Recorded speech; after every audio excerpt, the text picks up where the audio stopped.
C'est le match de ce samedi 19h, le match entre TFC et Lille. Lille qui joue l'Europe tout simplement, qui joue sa qualification pour une des coupes européennes face à un TFC qui joue la 10e place, on va dire. On a fait un petit débat pour savoir quel être l'objectif de la fin de saison. Pour cette rencontre, on vous rappelle que le virage Bristaton est fermé en grande partie.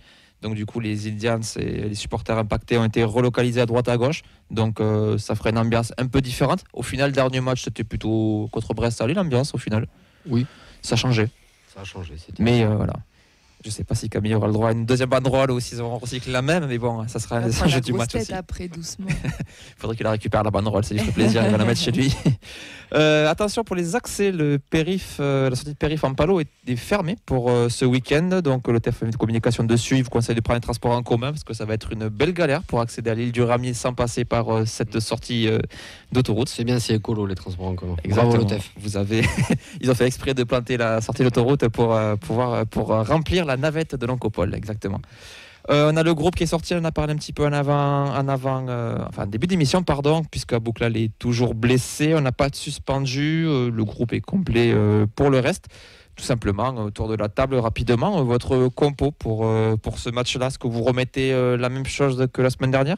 Bon, on va pas se mentir, je pense que la défense, les côtés, les milieux, on est tous à peu près d'accord.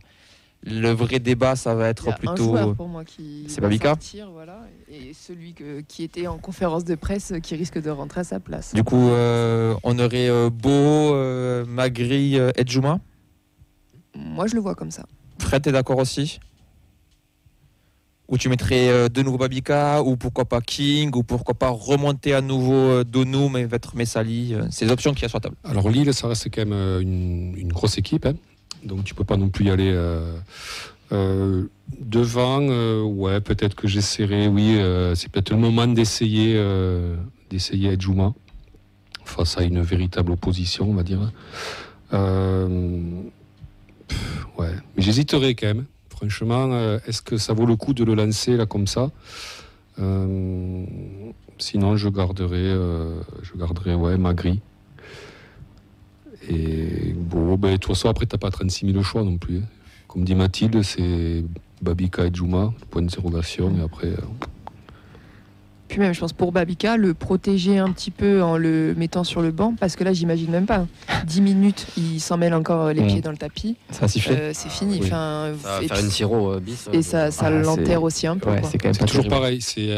Tu jettes la pièce, c'est à pile ou face. C'est soit il fait une grosse entame, ou soit c'est la cata.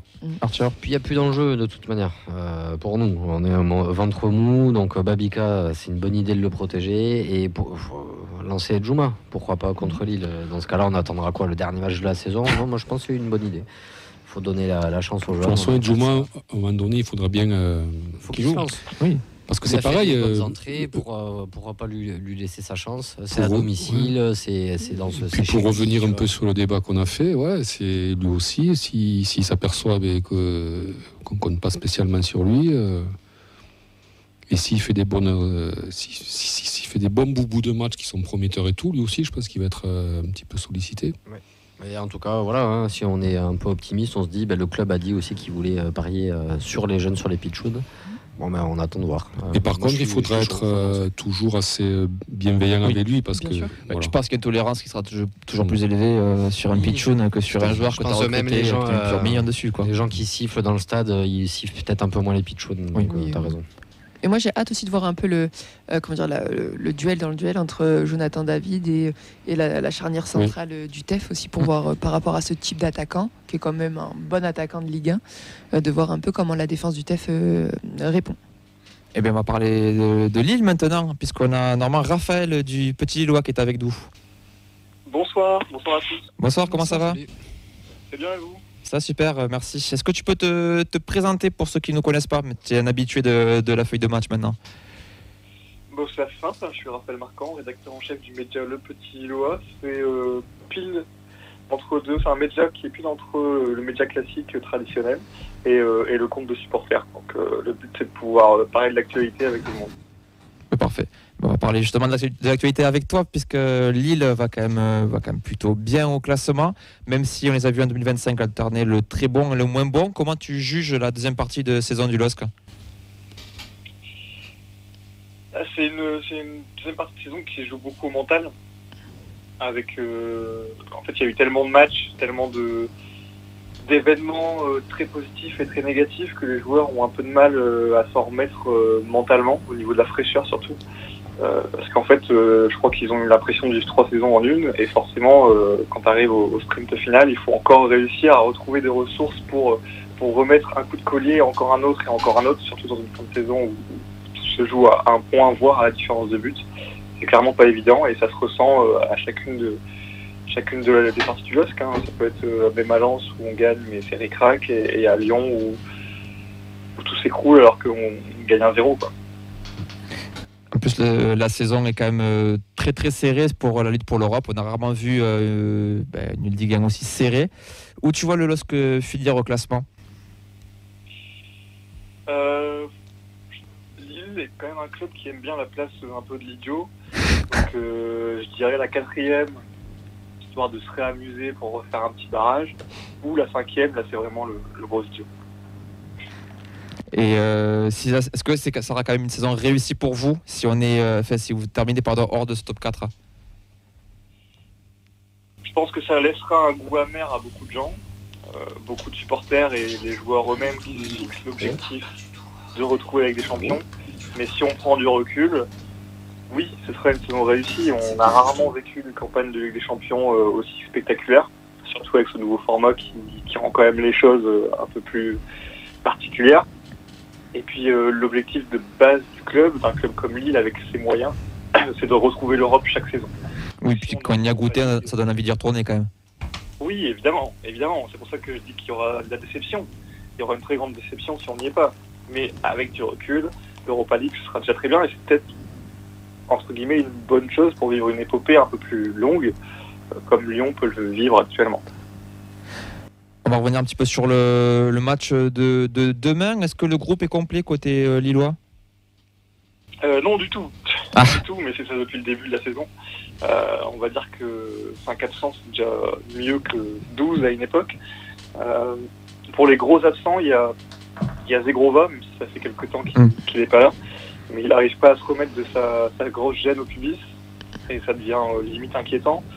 Et pour les absences un peu plus inattendues, il y a Rémi Cabella, qui reste quand même un taulier connu de tous, qui n'est pas convoqué dans le groupe de ce soir et donc pour ce week-end. Et il y a Angel Gomez, qui est un peu moins bien en 2025 et qui ne sera pas là non plus. Il y a Umtiti qui n'est pas là non plus. Non, je sais pas. En fait, je pourrais plutôt dire si déjà. Tu t'attends à quoi comme match demain soir? Alors, est-ce que je peux te dire que j'ai été traumatisé par le match de la saison dernière, peut-être? Tu peux. Alors, je m'attends à un match assez compliqué, parce que je sais que Toulouse reste une équipe joueuse, même si les derniers résultats, la dynamique actuelle est un peu moyenne. C'est toujours des matchs assez étriqués, on l'a vu au match aller à Lille, on l'a vu la saison dernière. Donc je m'attends à un match très disputé, les équipes auront leur temps fort et leur temps faible. Et comme souvent cette fin de saison où tout se joue à pas grand-chose, c'est l'équipe qui arrivera le mieux à résister et à être la plus piquante dans ce temps fort qu'il fera. Je n'imagine pas énormément de buts en tout cas. Ok. Sur l'équipe lilloise, du coup, le groupe lillois que tu as présent demain, c'est quoi les points forts et les points faibles? Les points forts, il y a quand même le défenseur buteur Bafouti Diakité. Il a beau enchaîner les matchs, il fait une saison quand même à 44 matchs, je crois. Sacré Bafo, quand même. C'est exceptionnel, et il est toujours présent, tant défensivement qu'offensivement. C'est le co-meilleur buteur du LOSC en Ligue 1, à égalité avec Aradson et Zegrova. C'est quand même assez impressionnant. Le point faible, j'ai envie de dire que c'est l'efficacité offensive. Quand David est moins bien trouvé devant le but, c'est beaucoup plus compliqué. Et c'est un peu le cas dans cette fin de saison où Lille a du mal à trouver beaucoup de solutions dans les 20 derniers mètres. Et par contre, la grande force, c'est qu'on arrive facilement à ressortir des ballons. Et déjà, c'est beau à voir pour les yeux. Quand on aime le football, souvent on aime ce genre de petites choses.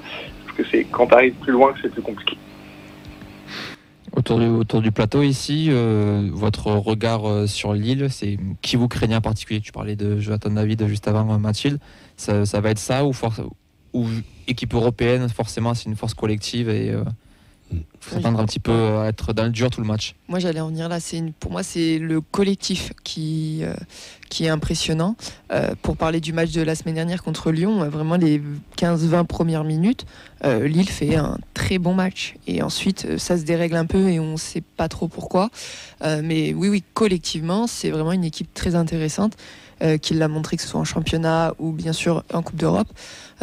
Et pour en revenir un peu à leur mentalité ou comment ils vont aborder le match, Genesio, dans la conférence de presse, il annonce pour eux l'objectif c'est les 3 premières places. C'est pas la 4e, c'est pas la 5e. Donc je pense qu'il va faire son discours en ce sens et qu'il a fait travailler son équipe cette semaine en ce sens. Donc je m'attends à un très gros match demain et du moins à une équipe de Lille qui va mettre beaucoup d'intensité. Raphaël, quel regard toi tu portes plutôt sur le TFC? C'est toujours une équipe intéressante à avoir joué, avec des profils qu'on ne connaît pas forcément avant qu'ils arrivent à Toulouse. Et puis j'avoue que j'ai une petite affection particulière cette année avec l'arrivée de Sidibé qui est un ancien de la maison. Donc ça attise un peu plus la curiosité. C'est une équipe quand même qui est plaisante à voir jouer, qui est plaisante même à suivre parce que tu as une vraie communauté, je trouve. C'est le genre de club, ça fait du bien qu'ils soient en Ligue 1 parce que c'est plus qu'un club, quoi. C'est vraiment, il y a une bonne énergie qui se dégage, le stadium est un stade super. Donc peut-être un poil déçu de la saison parce que je pensais que vous allez être un poil plus haut, mais tant que vous perdez samedi, ça n'ira pas. Tu seras présent toi au match ou pas du tout? Non, malheureusement, Toulouse, c'est toujours le déplacement un peu compliqué en venant de Lille. Oui, je comprends. Oui. Ça sera quand même aussi très intéressant au niveau des coachs, je trouve. C'est 2 très bons coachs. Un qui est, on va dire, qui est reconnu en Ligue 1 et un qui commence à l'être. Donc ça sera, je pense que tactiquement, ça sera donc assez intéressant comme match. Pour terminer, avant de passer au prono, il y a une petite question. Je pense qu'on te l'avait peut-être déjà fait au match aller. C'est le petit jeu. Si on te donnait la possibilité de nous prendre un joueur dans l'effectif gratuit, tu peux te faire plaisir. Tu prendrais qui au TFC? Alors c'est embêtant parce que j'aurais pris un blessé. C'était Nicolas Hyssen que j'aimais beaucoup avant qu'il soit blessé. Je pense qu'il ferait du bien à beaucoup d'équipes supérieures sur le papier, d'un standing européen, s'il était très enfant. Mais écoute, on peut quand même te l'amener, on te fera un prix si tu veux, vu qu'il est blessé. Allez, on va passer au prono, on terminera avec toi Raphaël. On va commencer avec Fred en cabine. Quel est ton prono pour ce match? Allez, je vais être. Il y aura des buts. Je vais miser sur un 2-2. Buteur? Buteur. Tiens, tu me prends de court. Là. Tu veux que je te lise ce que tu as mis sur l'affiche? Ouais, vas-y.